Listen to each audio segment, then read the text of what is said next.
Hello guys, welcome back to my channel. I haven't done a makeup tag or any kind of tag in quite some time, so it's time to do another tag. This is the Makeup Firsts tag, and this was created by Glitter Fallout, and I found this on her channel. It was like over the summer. I think she put it out in August, and I've had it just in my watch later and on my list of tags to do ever since. And you know what? Now's the time. So thank you for creating this tag. I'll have her channel and her video linked down below. So this tag is 9 questions all about your firsts experience, your firsts in makeup. Ooh, I'm getting already a little silly. So let's go ahead and jump in with question number 1. So question number 1 is, what first made you interested in makeup? And I gotta say, I wasn't really like all too into makeup outside of like really cool smoky eyeliner throughout my entire teens. I didn't really get into like a full face of makeup or interested in makeup really outside of eyeliner until I was in like my early 20s. I was raised by a single father. My mother passed away when I was very young, and I just was not at all interested in makeup, and I really had no one around me that was doing makeup either, so I really didn't wear any makeup until like I was 13. I think I wore eyeliner and that was it. So in my 20s, I was really interested in makeup and just like the artistry behind it. And I really wanted to learn how to get to it. And so then I started watching YouTube and it's history. Question number 2 is, what was the first makeup you ever remember applying? And that's 100% eyeliner. I remember how weird it was the first time you ever tried to put eyeliner in your waterline. Do you remember that?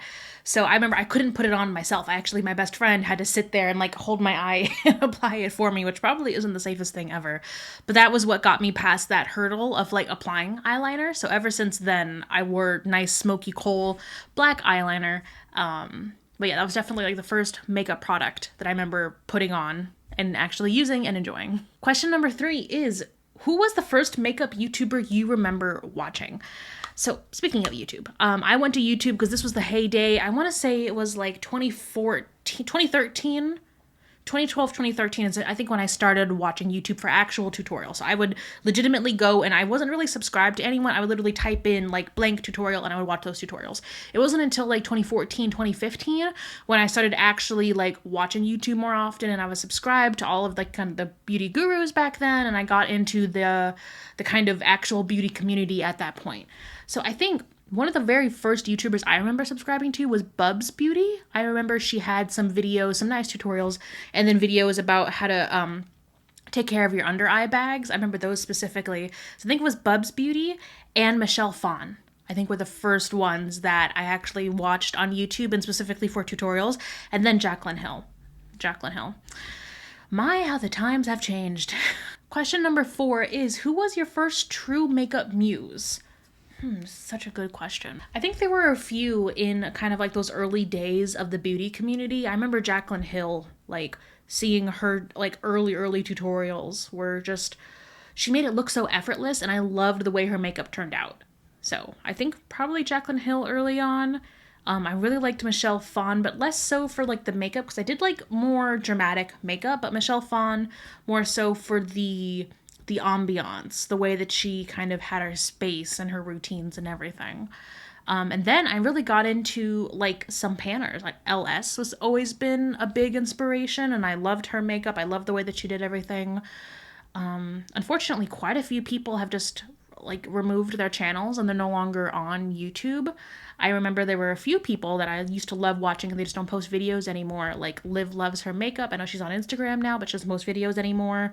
Thrifty Beauty doesn't post videos anymore, unfortunately. Yeah, there's quite a few. So I think all of my favorites eventually, like one by one, they kind of stopped posting on YouTube, which is unfortunate, but I know like the most of the people that I love and I enjoy and I'm inspired by, it's a hobby for them, which I can completely understand, because this is a hobby for me. I have a full-time job. I have a social life. I've got my relationship. I've got everything outside.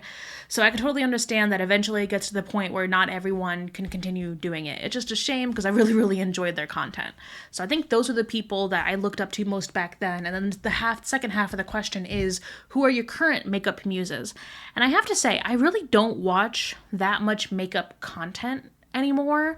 I really watch more lifestyle content. So as far as like actual makeup muses, I feel like I'm getting inspiration more so from like art and life around me and like holidays and seasons, and less so from social media and from specific people anymore. So I don't know if I have an answer to that one currently. Question number 5 is, what was the first higher end makeup product you bought? So if we're talking about like a higher end product that I saved up my own money for and bought, that would have to be the Natasha Denona Sunset palette. I saved up for like 8 months to buy that palette. And I remember being slightly disappointed at the time because it wasn't 8 months worth of saving amazing. You know what I mean? It's still a great palette and I love her formula. Like I've got a whole stack of Natasha palettes over here. I do love the formula. But at the time it was like I saved up almost a year and like this is what I got. So it's not the best thing in the world. It's not the worst thing in the world, but it was an experience. I'm glad I went through that experience because it really helps to reinforce in my mind like the value of $1 and the value of certain products. And I don't ever want to be one of those YouTubers, one of those people that's like, oh yeah, just pick it up, it's just $100, because it's not just $100. Like that's a lot of money. That's months of saving up for some people. I'm glad I went through that experience and I'm glad I was able to actually buy it because I know I'm still privileged to have lived with family and to work a job and be able to pay my student loans, pay my bills, and then save up every month in order to get it. So I don't ever want to forget that. Question number 6 brought me down memory lane. So this was, what was the first makeup purchase you waited for and bought the second it was released? So this was the ABH Subculture palette.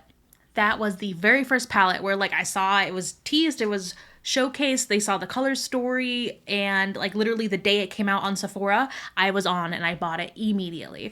And if you're new to my channel or if you haven't seen it, I actually spent all of 2019 panning that palette. So I'll throw that playlist up in the cards.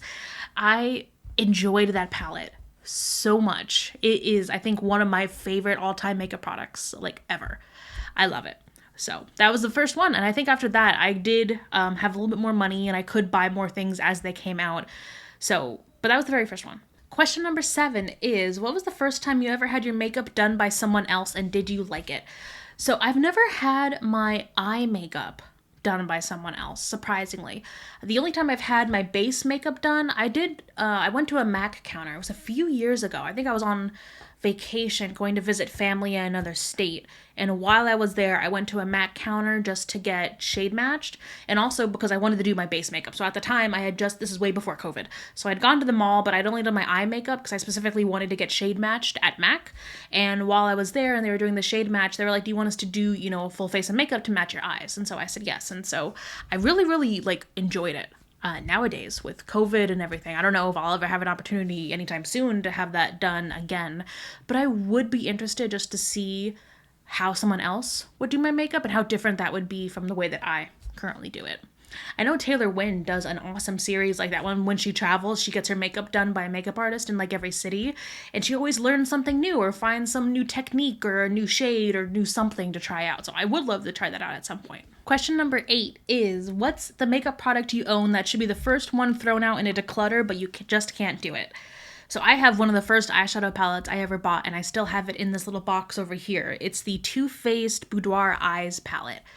I loved that palette so much. And I hit pan in almost every shade, and then eventually it went bad. So I still have the container here just because I'm a very sentimental person. Eventually I would love to do a shadow box of like all of my favorite makeup memorabilia, especially all of my Pan That palettes. I keep the empty palettes for the most part, and I would love to have those displayed once we eventually buy a house. And I still have that palette just because it's very sentimental to me, and I love the palette, and I would love to have them either re-release it or find a dupe for that palette because it was just so good. But I have that palette, and there's still product in it, but I don't use it. I don't use it because it is very bad. I bought that back, I want to say it was 2012. Oh my god, that eyeshadow palette is 10 years old. 10 years old eyeshadow palette. Oh my god. So yeah, I don't use it. By all means, I should probably get rid of it, but it's so sentimental, I can't part with it. I just can't. Last question, question number 9 is, what is the first thing someone should know about makeup? So I'm gonna go a little cheesy here. So the first thing you should know is that you should not be doing makeup for anyone but yourself. Don't let anyone tell you how you should do your makeup. Don't let anyone, criticize your makeup, because everything is relative, and you should only be doing makeup if you want to and if you find it fun. I don't want anyone to ever feel pressured to do makeup because it's going to make them look professional, or it's going to do X or it's going to do Y. It doesn't matter. The only reason you should be putting makeup on your face is if you want to and if you're having fun with it. Why do trucks speed down the street? I never know. So that's the first thing I say someone should know about makeup, is that it's all up to you. You should never do more than what you're comfortable with. But if you find it fun, if you find it exciting, jump in. The second thing I'll throw ahead and throw a bonus in here, it's that practice makes perfect. You're not going to get the perfect cut crease in the first try. You're not going to get your eyebrows perfect the first try. You're not going to get everything perfect the first try. So it's going to take a lot of practice. And don't feel bad is if you follow a tutorial and the first time you do it, it doesn't look just like the people on YouTube, because it took me a long time to even get to a point where I was happy with my makeup. It just took a lot of practice. So practice, I don't like practice makes perfect. Practice makes progress. So that is the tag. Oh, this was fun. It was a nice, quick trip down memory lane. So make sure you check out Glitter Fallout's video down below and let me know any other tags you'd like to see me do. Thank you guys for watching, and I cannot wait to see you in my next video. Bye.